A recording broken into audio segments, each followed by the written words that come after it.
Köydeki hayvanlarda, ölen hayvanlardan mağdur insanlardan biriyim ben.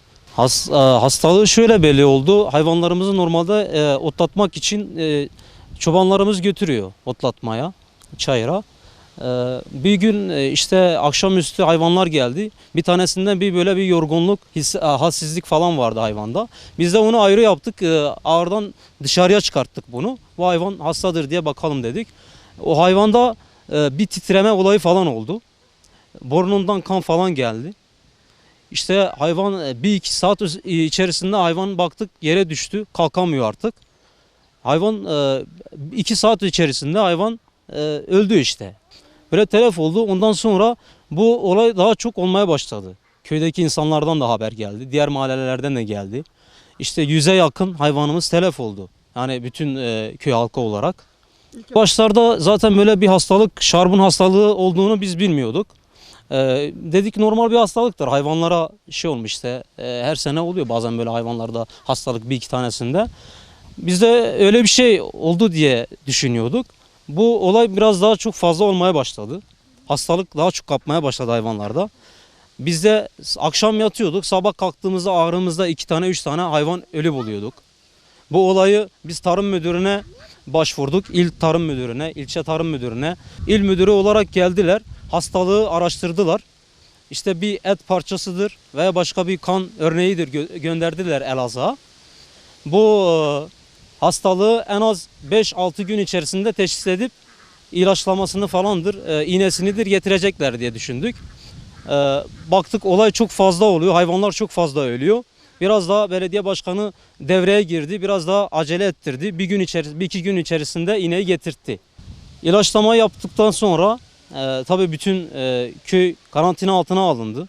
İnsanları olsun, hayvanları olsun fazla dışarıya çıkamadı. Tabii bütün köyün hayvanları ahırlarda artık tutuldu. Dışarıya bırakılmadı. Hepsi de yani şu an evde. Kaç gündür 10 günden fazla oldu. Hepsi de içeride. Kesinlikle çıkaramıyoruz. Hani ağırdan dışarıya çıkaramıyoruz hayvanları. Hiçbir şekilde hani çocuklarımız olsun. Hani her evde en fazla eskiden 3-4 kişi birlikte şey yapabiliyorduk. Yani en az bakabiliyorduk. Şu an tek kişiden başka bir bakamıyoruz. Çünkü hastalık kapar diye. Bu şekilde zaten eldivenlerimizi getirdik. Yani maskedir bu tür şeyler getirdik. Sürekli kireçleme yapıyoruz hayvanların altına olsun şeyine olsun. Hayvanlar şu an durumları biraz daha iyi oldu yani. İyi yani. Eksilme var hastalıkta ama gene ölen oluyor. Yani insanlarımız gene mağdur. Şahsen kendi evimizde yani benim kendi hayvanım 15 tane kendi evimin hayvanı gitti yani. Bütün hani Günkıra halkı da bu konuda mağdur. Dediğim gibi 100'e yakın hani hayvan telef oldu. Dışarıya bırakamıyoruz. İnsanlar zaten geçimini çoğu bu hayvanlardan ve çiftçilikten yapıyor. Ama hayvanlarının ne sütünü gönderebiliyor, ne yoğurdunu gönderebiliyor. Yavrularının da sütünü veremiyoruz. Hayvanlar yani çok sıkıntı çekiyoruz bütün köy halkı olarak. Kesinlikle bütün jandarma olsun, ilçedeki jandarma ekipleri olsun, köyün giriş çıkışlarını hepsini kapatmışlar. Kesinlikle ne dışarıdan ne de içeriden et dışarıya gidebiliyor ne de içeriye gelebiliyor. Bütün arabalar arama altında, giren çıkan bütün arabalar bakılıyor. Yani jandarma bırakmıyor. Şu an iğneden sonra bir eksilme var. Eksilme var ama gene hani günde 10-15 tane hayvan gidiyorken şu an 1 tane 2 tane gidiyor ve 3 tane ilaki ölüyor. Bizim tarıma olsun, il tarıma olsun, ilçe tarıma olsun göndermemiz şudur yani insanlar mağdur. Kimi insan 4 tane hayvanı vardı. Geçimini ondan yapıyordu, sütünden yapıyordu, yavrusundan yapıyordu. Hayvanları öldü, telef oldu. Ne yapacağını bilmiyor şu an adam. Diyor ben ne yapacağım? Yani köy gibi bir yerde ne gibi bir çalışma yapabilirim? Hayvandan ve çiftçilikten başka bir şey yok burada. Mecbur hayvancılık yapıyordu. Hayvanları da telef oldu. Bizim yani bir şekilde bize yardım etmelerini istiyoruz. Biz bir tek hayvanları düşünmüyoruz. Yani kendimizi de düşünüyoruz. Çocuklarımızı düşünüyoruz. Şu an herhangi bir çocuk bir ara bir yere kaçtığında biz hemen elinden tutup dışarıya çıkarıyoruz. Hani o kadar tehlikeli bir şey ki yani gerçekten çok zor bir durumdayız. Mağdurlarından biriyim. Bu köyde geçimini sağlıyorum hayvancılıkta. Benim ve bütün köydeki şeylere en az 100'e yakın zaten hayvanları ölmüştü.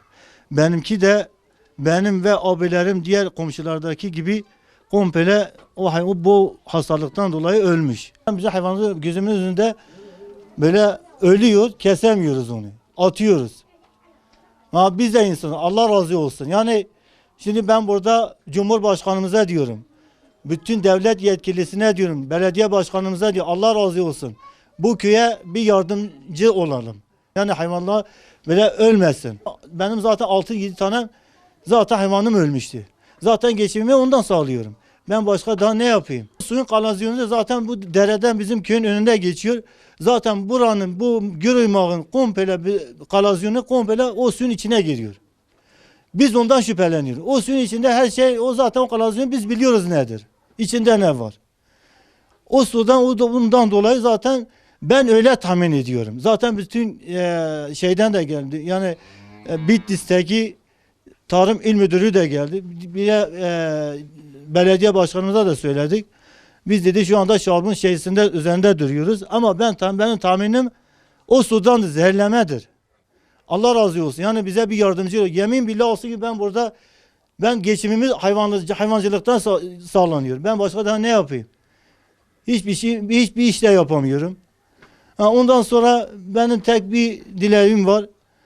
Bize bir yardımcı olalım. Cumhurbaşkanımıza, ben burada devlet yetkilisem ne kadar varsa kaymakamımıza, valimize yardımcı olalım bize. Allah razı olsun.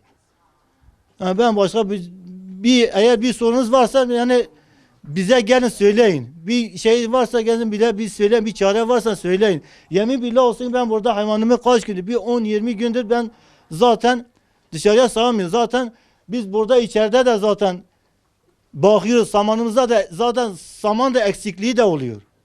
Şimdi bunun kışı da var. Şimdi ben bu kışta ne vereceğim hayvanımıza?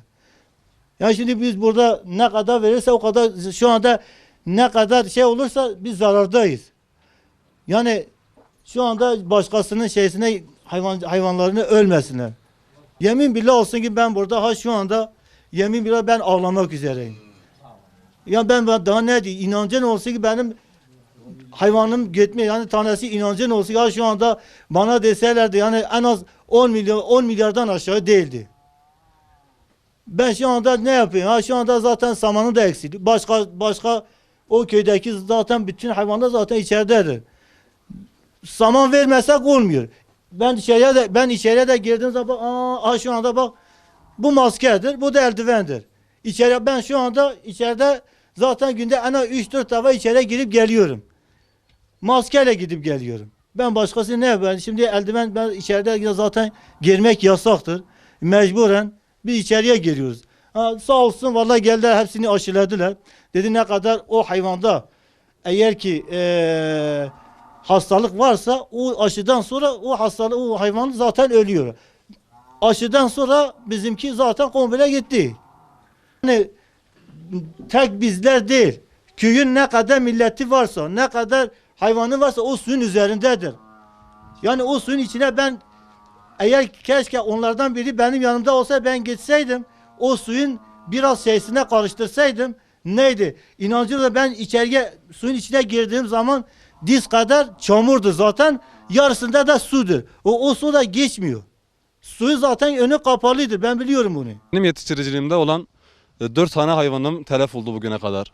Yapılan belirtilere göre şarbon hastalığından ölmüşler. Fakat biz köyden geçen dereden şüpheleniyoruz. Çünkü şüphemiz şu şekilde köyden geçen derenin içinden 4 tane kanalizasyon var.